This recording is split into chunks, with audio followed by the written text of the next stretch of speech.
അതിനുള്ള അധികാരമൊന്നും ന്യൂയോർക്ക് മേയർക്കില്ല. ഞാൻ വളരെ ലളിതമായ ഒരു ടെസ്റ്റ് നിർദ്ദേശിക്കാം. ഇതേ വലിയൊരു ഇസ്രായേൽ വിരുദ്ധനും പാലസ്തീൻ അനുകൂലിയുമാണ് ഈ ന്യൂയോർക്ക് നഗരത്തിൽ പ്രവേശിക്കുമ്പോൾ അതിൻ്റെ ഈ സ്റ്റാച്യു ഓഫ് ലിബർട്ടി കഴിഞ്ഞ് ഈ യുദ്ധത്തിൽ മരിച്ച, രണ്ടാം ലോക യുദ്ധത്തിൽ മറ്റും മരിച്ച ധീര സൈനികരുടെ പേര് വിവരം രേഖപ്പെടുത്തിയൊരു വലിയ മതിലുണ്ട്. അത് കഴിഞ്ഞ് അതിൻ്റെ അപ്പുറത്ത് അവിടെ നിന്നാണ് വാൾ സ്ട്രീറ്റ് ആരംഭിക്കുന്നത്. ലോക സാമ്പത്തിക തലസ്ഥാനം എന്ന് പറയുന്നത് വാൾ സ്ട്രീറ്റ്. അവിടെയാണ് ന്യൂയോർക്കിലെ സ്റ്റോക്ക് എക്സ്ചേഞ്ചും മറ്റുമൊക്കെ സ്ഥിതി ചെയ്യുന്നത്. ഈ സ്റ്റോക്ക് എക്സ്ചേഞ്ചിന് തൊട്ട് മുമ്പ് വാൾ സ്ട്രീറ്റ് തുടങ്ങുന്ന സ്ഥലത്ത് ഒരു കാളയുടെ, അതും സ്റ്റോക്ക് എക്സ്ചേഞ്ചിൻ്റെ ഒരു ചിഹ്നമാണ്, കാളയുടെ പ്രതിമ ഉണ്ടാക്കി വെച്ചത്.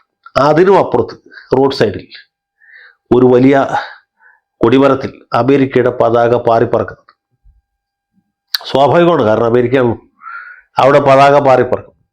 ഞാൻ പറയാൻ വന്നത് അതിന് തൊട്ടാപ്പുറത്ത് തുല്യ നിലയിൽ, തുല്യ ഉയരവും തുല്യ വണ്ണവും ഉള്ള മറ്റൊരു പോസ്റ്റ് ഉണ്ട്, ഫ്ലാഗ് പോസ്റ്റ്.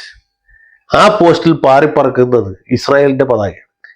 ഈ സുഹ്റാൻ മംദാനിക്ക് എന്തെങ്കിലും ആർജവം ഉണ്ടെങ്കിൽ, അതായത് പറഞ്ഞ വാക്കിന് വിലയുണ്ടെങ്കിൽ ആ പതാക ഒന്ന് അഴിപ്പിക്കട്ടെ. അതിന് അദ്ദേഹത്തിന് അധികാരം ഉണ്ടെങ്കിൽ നമുക്ക് സമ്മതിക്കാം. അത് കഴിഞ്ഞിട്ടാണല്ലോ നമ്മൾ ഈ ബെഞ്ചമിൻ നെതന്യാഹുവിനെ അറസ്റ്റ് ചെയ്തു കയ്യാമം വെച്ച് വഴി കൂടെ എടുത്തു. അതൊന്നും അവിടെ നടക്കില്ല. അമേരിക്ക എന്ന് പറഞ്ഞാൽ വലിയൊരു രാജ്യമാണ്. അവിടുത്തെ ചെറിയ പല 50 സംസ്ഥാനങ്ങളിൽ ഒരു സംസ്ഥാനമാണ് ന്യൂയോർക്ക്. ആ ന്യൂയോർക്ക് സംസ്ഥാനത്തെ ഒരു നഗരമാണ് ആ ന്യൂയോർക്ക് നഗരം.